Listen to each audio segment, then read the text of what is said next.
Hello friends, welcome to Flourish Learning. शिक्षणाने माणूस समृद्ध होतो. चला तर मग आज आपण आजच्या आपल्या व्हिडिओमध्ये पाहूयात वर्ग आणि वर्गमूळ, घन आणि घनमूळ. तर वर्ग आणि वर्गमूळ मध्ये वर्ग म्हणजे काय, तर एखाद्या संख्येला त्याच संख्येने पुन्हा गुणणे. तर ते आपण उदाहरणार्थ पाहूयात. आपण इथे समजा हा अंक घेऊयात, तर 3 ला 3 ने पुन्हा गुणणे, म्हणजे 3 गुणिले 3 हा गुणाकार आपल्याला काय मिळतो, तर 9 मिळतो. म्हणून 3 चा वर्ग काय झाला, 9 झाला. आणि 9चं वर्गमूळ काय होईल, पुन्हा 3. तर 3 चा वर्ग लिहित असताना आपण कसं लिहितो, 3 चा वर्ग असं लिहितो आपण, म्हणजे 3 चा घातांक 2 म्हणजेच 3 चा वर्ग. तर तो काय मिळतो आपल्याला, 9. म्हणजेच 3 चा 2 वेळा गुणाकार, 3 गुणिले 3. त्यानंतर 9चं वर्गमूळ जर घ्यायचं असेल तर आपण कसं लिहिणार, वर्गमूळ चिन्हामध्ये आपण 9 लिहिणार. म्हणजेच 9चं वर्गमूळ काय मिळेल आपल्याला, 3. याच पद्धतीने आपण दुसरी कोणतीही संख्या इथे घेऊ शकतो. तर आपण इथे काय करूयात, 21 ही संख्या घेऊयात. तर 21चा वर्ग म्हणजेच काय होणार, 21 गुणिले 21 हा गुणाकार आपल्याला किती मिळतो, तर 441.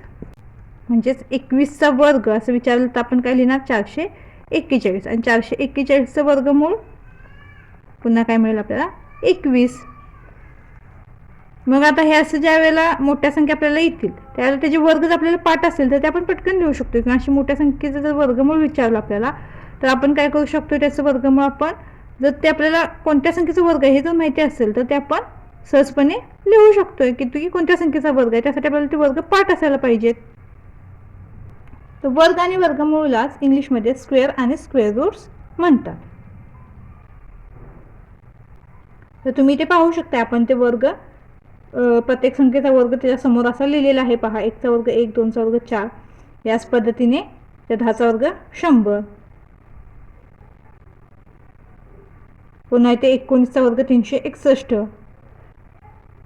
अशा पद्धतीने आपण ते 100 पर्यंत वर्ग लिहिलेले आहेत.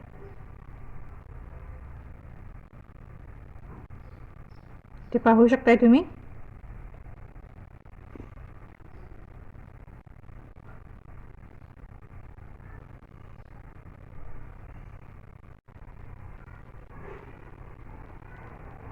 तर 1 ते 100 पर्यंतचे वर्ग आपले इथे तुम्हाला पाहायला मिळते.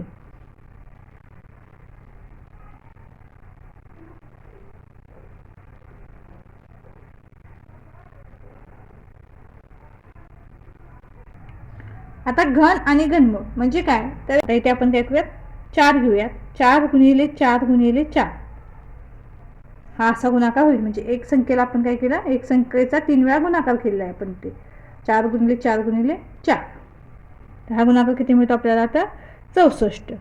म्हणजे इथं काय झालं, 4चा घन काय झाला, 64. आणि 64चं घनमूळ काय होईल, 4. इथे काय होईल, 4चा घन आपण असा लिहितो. 4चा घन म्हणजेच आपण तर काय लिहिणार, 64. 64चं घनमूळ अशा पद्धतीने आपण लिहितो. म्हणजेच इथे काय मिळेल आपल्याला, 4 मिळेल. तर हे तुम्ही कधी लिहू शकता, तर ज्यावेळी तुम्हाला ते घन पाठ असतील तर ज्यावेळेला हा 64 कशाचा घन आहे हे तुम्हाला जर माहिती असेल तर तुम्ही त्याचे घनमूळ लिहू शकता. याच पद्धतीने आपण तर काय करूया, 9चा सुद्धा काढून बघूयात. 9 गुणिले 9 गुणिले 9, तर याचा घन काय मिळतो आपल्याला, 729 मिळतो. पुन्हा 9चा घन विचारला तर आपण काय लिहिणार, 729. आणि 729चं घनमूळ म्हटलं तर काय मिळणार, आपण 9 लिहिणार.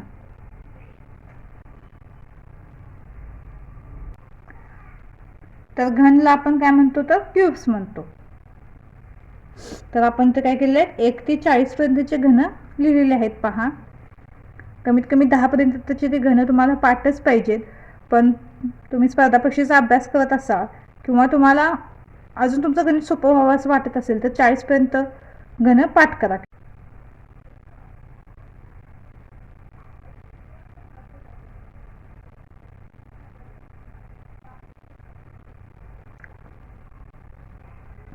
तर ते 1 ते 40 पर्यंतचे घन तुम्हाला दिलेले आहेत.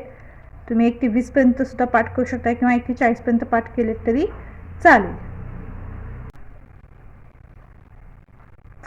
तर आपला व्हिडिओ तुम्हाला आवडला असेल तर चॅनलला लाईक, शेअर, सबस्क्राईब नक्की करा. आणि हो, जो तुमचा काय अभिप्राय असेल तो कमेंटमध्ये नक्की कळवा. धन्यवाद.